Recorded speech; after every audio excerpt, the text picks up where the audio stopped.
एक छोटा सा गांव था।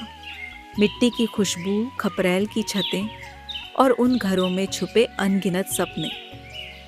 उन्हीं गलियों में रहती थी एक माँ, सरला देवी। पति को बरसों पहले खो चुकी थी और अब उम्मीद बस एक बेटे, करण से थी, जो कभी इस आंगन में हंस हंस कर खेला करता था। सरला घर के आंगन में गठरी बांध रही है। करण बैग तैयार कर रहा है। देखो बेटा, मैंने तेरे लिए पराठे बांध दिए हैं। स्टेशन तक भूख लग जाए तो खा लेना। और ये ऊनी स्वेटर, तुझे ठंड लगती है ना, पहन लेना रास्ते में। करण थोड़ा भावुक होकर, माँ, आप हर बार ऐसे ही कहती हो जैसे मैं बहुत दूर जा रहा हूँ। बेटा, माँ के लिए घर से एक कोना दूर जाना भी बहुत दूर होता है।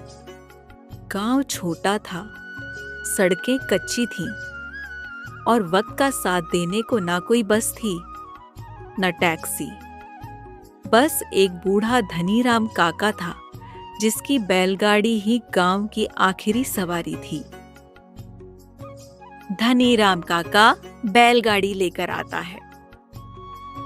चलो करण बाबू, शहर की ओर पहली उड़ान तो मेरी गाड़ी से ही भरनी पड़ेगी। काका, इसे धीरे लेकर जाइएगा। ये अभी बच्चा है, इसे झटका लगे तो मुझे दर्द होता है। माँ, अब मैं बच्चा नहीं रहा, अब तो शहर जाकर बड़ा आदमी बनूंगा। बड़ा बनना बेटा, पर इतना नहीं कि माँ की बाहों में छोटा ना समा सको। सरला करण को गले लगाते हुए, सुनो, हर हफ्ते चिट्ठी लिखना और त्योहारों में जरूर आना। पक्का माँ, वादा रहा। बैलगाड़ी धीरे धीरे गांव की गलियों से निकलती रही। करण के चेहरे पर था जोश, सपने, और सरला की आंखों में बस आंसू। उसका हाथ देर तक हवा में लहराता रहा, जैसे कह रहा हो, जल्दी आना बेटा, ये आंगन सूना हो जाएगा तेरे बिना। सरल चुपचाप चूल्हे पर रोटी सेंक रही होती है। उसके हाथ रोटी पर है, लेकिन मन कहीं और, अपने बेटे कर्ण में अटका होता है। पता नहीं मेरा बेटा ठीक से शहर पहुंचा भी या नहीं, खाना खाया भी होगा या नहीं। कहीं ऐसा तो नहीं कि वहां की चकाचौंध में मुझे भूल जाए। उसके चेहरे पर चिंता की लकीरें साफ झलक रही होती हैं। आंखों में एक उम्मीद भी है और एक डर भी। वह खाना बनाना छोड़ देती है और धीमे कदमों से चारपाई पर आकर लेट जाती है। आंखें बंद करती हैं, लेकिन ख्यालों की नींद नहीं आती। बेटे की यादें उसकी पलकों से लिपटी रहती हैं। धीरे धीरे नींद उसे जकड़ लेती है और रात यूं ही बीत जाती है।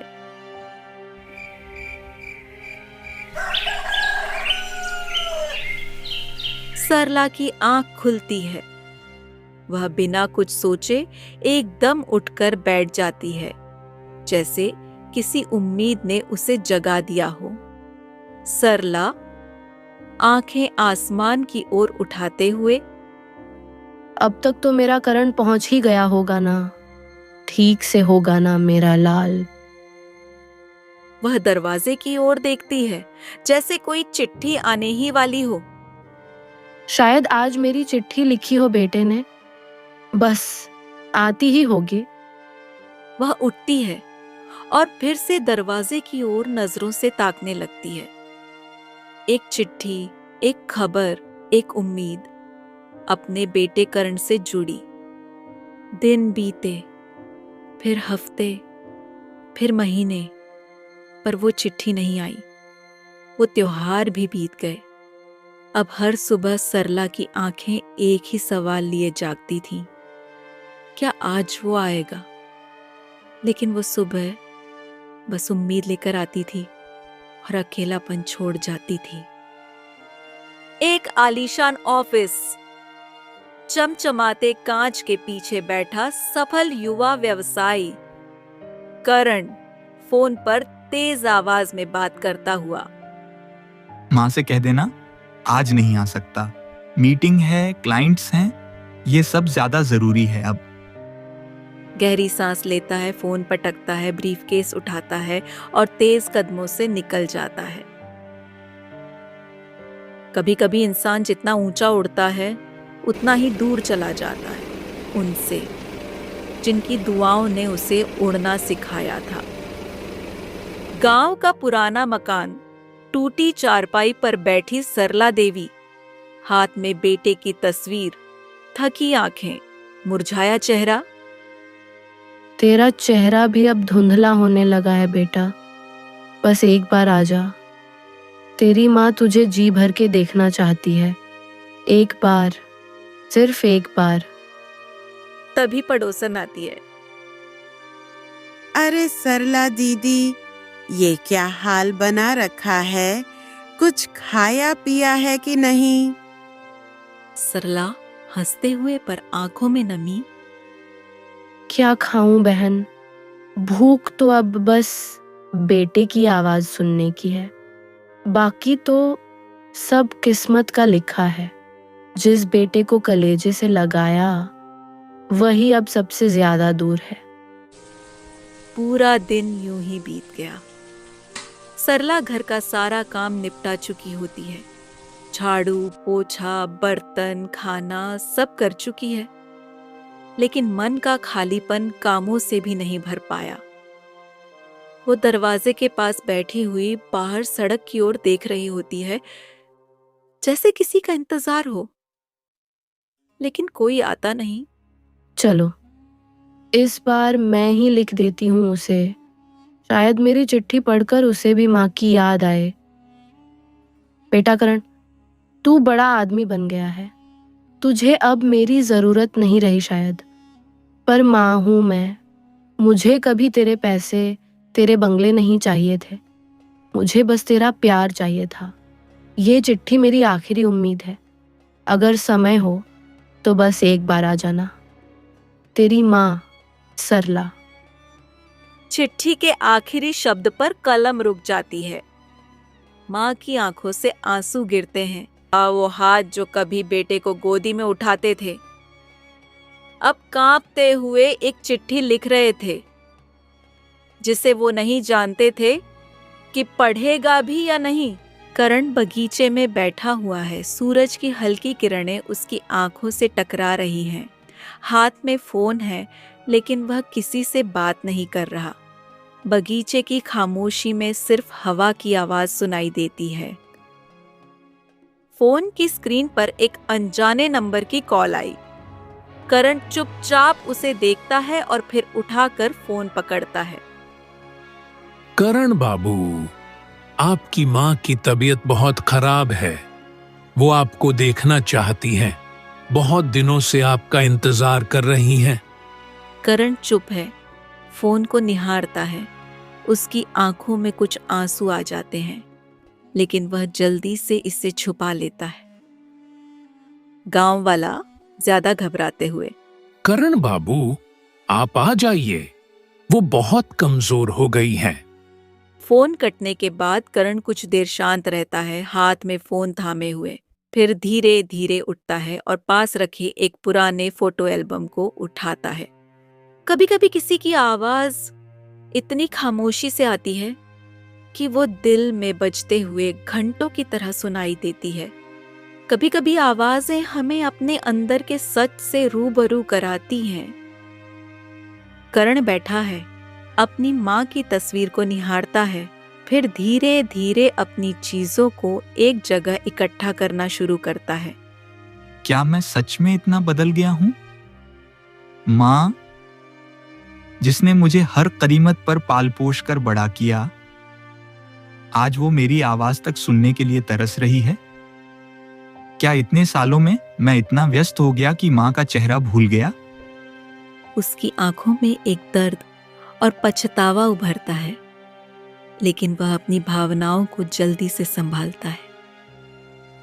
कर्ण अपने कमरे में जाता है और एक बैग उठाता है। उसकी आंखों में एक साफ फैसले का आभास होता है। जैसे किसी अनदेखे रास्ते पर चलने का मन बना लिया हो।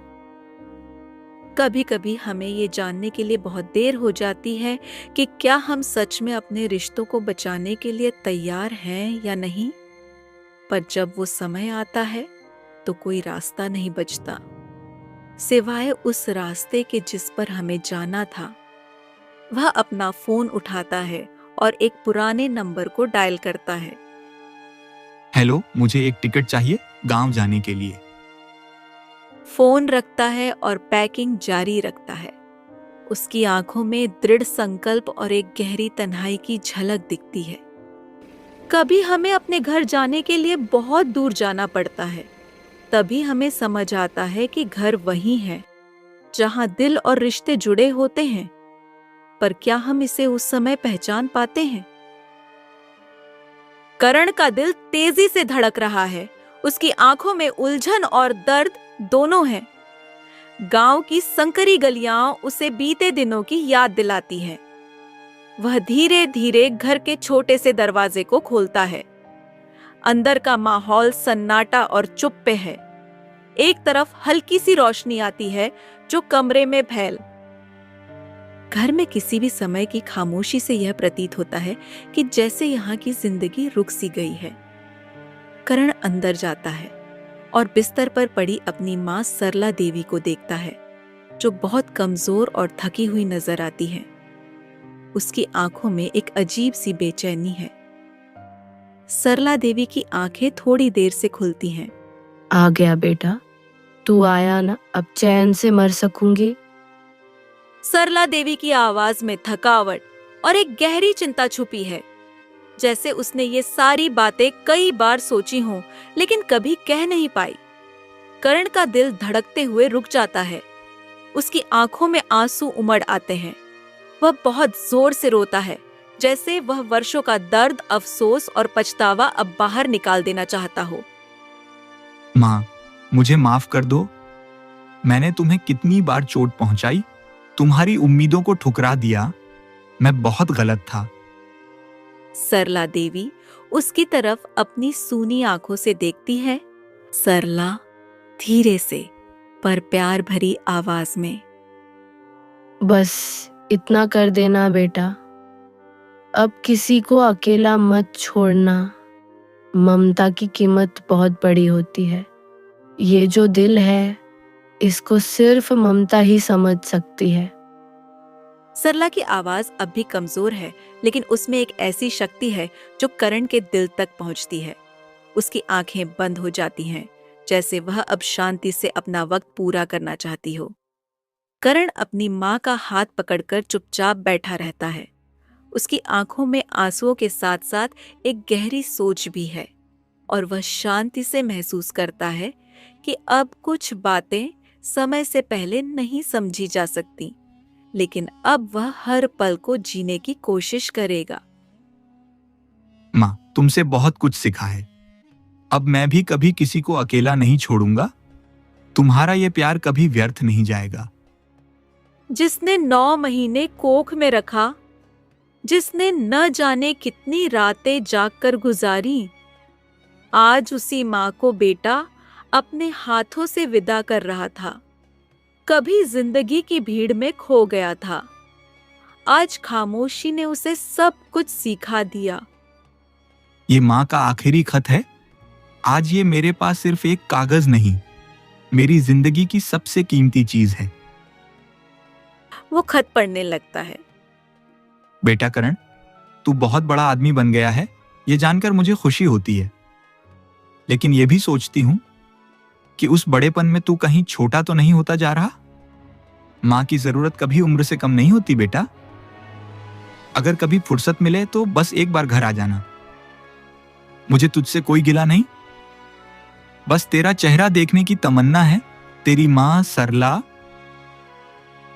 करण की आंखों से आंसू गिरते हैं। लोग भी भावुक हो जाते हैं। वातावरण में सन्नाटा गूंजने लगता है। मैंने बहुत कुछ कमाया, नाम, पैसा, शोहरत, पर माँ की एक मुस्कान से बड़ा कुछ नहीं पाया। आज समझ आया, प्यार की कोई कीमत नहीं होती। माँ चली गई, लेकिन उनके शब्द, उनकी ममता हमेशा मेरे साथ रहेगी। शाम को सरला का अंतिम संस्कार होता है। कुछ महीने बाद गांव में एक नया भवन खड़ा होता है। बाहर लिखा होता है, सरला मां सदन, वृद्धाश्रम। वृद्ध लोग अंदर बैठकर आराम से बातें कर रहे हैं। कुछ महिलाएं पूजा कर रही हैं, कोई किताब पढ़ रहा है। करण वहां आता है, कुछ वृद्धों के पास बैठता है, उनके पैरों को छूता है और एक हल्की मुस्कान देता है। करण ने अपनी मां को तो खो दिया, लेकिन उसने कई माँओं और बाबाओं को माँ बाप की तरह अपनाकर उस अधूरे रिश्ते को एक नई रोशनी दी। वो जान चुका था, माँ बाप को खोकर पछताना सबसे बड़ा अफसोस होता है।